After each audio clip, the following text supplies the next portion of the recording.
Salam sejahtera, terima kasih kerana bersama dengan saya di Nazlin Unity Channel. Ini satu kejutan daripada Najib. Najib kini memohon pengampunan penuh. Nasibnya kini diserah kepada Kebijaksanaan Agung. Bekas Perdana Menteri Najib Razak telah memberi mandat kepada peguamnya untuk mengemukakan pengampunan penuh kepada Yang di-Pertuan Agong.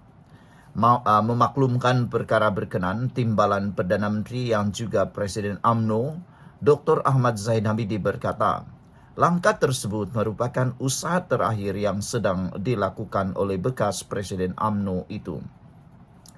Hanya satu soalan daripada netizen dalam ruangan media sosial yang menjadi persoalan kepada permohonan pengampunan penuh Najib ini. Kalau Najib dapat pengampunan penuh, bagaimana dengan kes-kes beliau yang sedang berjalan sekarang, kata netizen. Sebab, katakanlah kalau Najib didapati bersalah lagi dalam kes-kes yang sedang berjalan, termasuklah 1MDB, bagaimana? Adakah beliau akan dimasukkan semula ke dalam penjara dan akan memohon lagi pengampunan demi pengampunan? Hanya itu persoalan yang mudah untuk diketengahkan di dalam isu permohonan pengampunan penuh Najib ini. Jadi, dirasakan, ramai netizen rasa bahawa kebijaksanaan ke bawah Duli Maha Mulia Yang di-Pertuan Agong, kebijaksanaan Agong pasti akan terserlah kali ini. Baginda adalah sultan yang amat dikagumi oleh rakyat Malaysia. Lihat saja kemajuan negeri Johor yang dibawakan oleh baginda. Jadi tidak ada perkara yang akan dirisau dalam isu pengampunan penuh Najib ini. Dan ramai netizen mendoakan semoga Kebijaksanaan Agung terserlah untuk isu kali ini. Saudara-saudara sekalian, kita melakukan di peringkat perundangan sampai di peringkat akhir, iaitu Judicial Review. Dan kini melalui lembaga pengampunan yang terletak di bawah kuasa Yang di-Pertuan Agong, kata Zahid lagi. Inilah usaha terakhir sedang kami lakukan dan sebagaimana kenyataan saya keluarkan sebelum ini, kata Zahid, kita melakukan satu tindakan supaya Peguam Najib memohon pengampunan penuh kepada Yang di-Pertuan Agong. Najib telah memberi mandat ini kepada peguamnya untuk memohon pengampunan penuh kepada Yang di-Pertuan Agong. Sinar di hujung terowong itu ada, tapi bila ia akan datang tidak diketahui dan sebab itu pohon perkenan dikemukakan kepada Yang di-Pertuan Agong, katanya lagi. Di sebalik kes semakan kehakiman di Mahkamah Tinggi berkaitan titah addendum yang telah ditetapkan perbicaraannya pada Mac depan, mengemukakan permohonan pengampunan penuh ini merupakan perkembangan terbaru yang seperti disebut Zahid Hamidi adalah bertujuan mencari sinar di hujung terowong tentang nasib Najib. Dengan mengemukakan permohonan pengampunan penuh ini, Najib kini berharap sepenuhnya kepada Isyan dan kebijaksanaan Yang di-Pertuan Agong mengenai nasib dirinya. Setelah titah addendum untuk tahanan rumah ditolak ke sana-sini tanpa jawapan yang pasti selama setahun lamanya, hanya kepada Yang di-Pertuan Agong sajalah Najib meletakkan harapannya sekarang ini. Kuasa memberi pengampunan adalah hak mutlak Yang di-Pertuan Agong yang tidak boleh dipertikaikan oleh sesiapa. Kiranya baginda di waktu yang sesuai nanti sudi memberi perkenan untuk pengampunan penuh kepada Najib.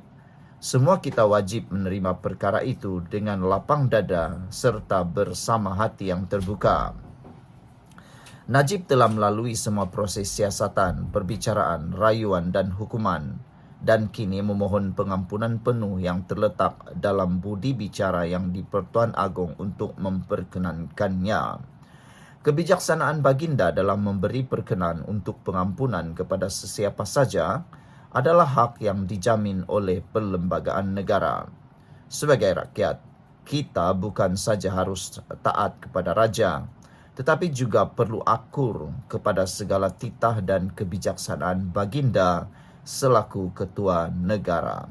Sekian dulu untuk kali ini. Jangan lupa tinggalkan komen Anda, tekan butang subscribe. Kita jumpa lagi. Bye-bye. Salam sejahtera. Terima kasih karena bersama dengan saya di Nazaling Unity Channel. Ini buktinya bahwa ada kepincangan dan Perikatan Nasional Amal Politik Perpecahan, kata Serezan.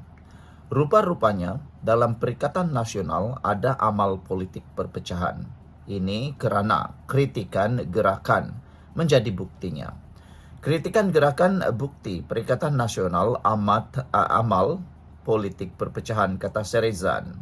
Saudara-saudara sekalian, kritikan timbalan Presiden Parti Gerakan Rakyat Malaysia Gerakan Tong Keong terhadap DAP susulan kini lebih berdiam diri dan tidak lagi menentang dasar-dasar, mengutamakan kaum Melayu dan Islam setelah berada dalam kerajaan perpaduan, membuktikan Perikatan Nasional PN mengamalkan politik perpecahan. Ahli Parlimen Bangi Serezan Johan berkata, kritikan gerakan melalui timbalan presidennya menunjukkan parti itu sendiri bermasalah dengan kedudukan istimewa orang Melayu yang telah termaktub di dalam Perlembagaan Persekutuan, meskipun berada dalam koalisi Perikatan Nasional PN. Amat jelas, Tong Keong hanya mahu membakar sentimen masyarakat Cina kerana mengeluarkan kenyataan dalam bahasa Cina sahaja. Apa pula pendirian rakan-rakan gerakan dalam Perikatan Nasional, iaitu PAS dan Bersatu, mengenai kenyataan beliau? Pemimpin-pemimpin PAS dan Bersatu yang kononnya mempertahankan hak Melayu dan orang Islam nampak gayanya hanya diam membisu dan tiada reaksi. Adakah mereka juga bersetuju dengan kenyataan timbalan Presiden Gerakan ini? Katanya dalam satu kenyataan pada Selasa. Terdahulu, Tong Keong mengkritik DAP kerana tidak menentang dasar-dasar yang mengutamakan kaum Melayu secara terbuka. Kritikan ini timbul apabila timbalan Perdana Menteri Datuk Seri Ahmad Zahid Hamidi memaklumkan Setiausaha Agung DAP Anthony Loke tidak pernah membantah kedudukan istimewa orang Melayu dan Islam sejak tertubuhnya kerajaan perpaduan. Tong Keong turut mengkritik DAP kerana dasar berdiam diri atau kerana berdiam diri mengenai dasar Islamisasi keutamaan kepada Islam yang bertentangan dengan imej parti itu sebelum ini. Dalam pada itu, Serezan mendakwa Perikatan Nasional mengamalkan dasar pecah dan perintah setelah PAS dan Bersatu bertindak membakar sentimen dalam kalangan orang Melayu, manakala gerakan menimbulkan ketegangan dalam kalangan masyarakat Cina. Politik perpecahan diamalkan oleh Perikatan Nasional PN ini memberi kesan negatif terhadap penyatuan masyarakat Malaysia dan pembinaan negara bangsa. Perikatan Nasional diseru untuk meninggalkan politik lapuk dan bersama dengan parti-parti dalam kerajaan perpaduan demi membina semula negara, kata beliau.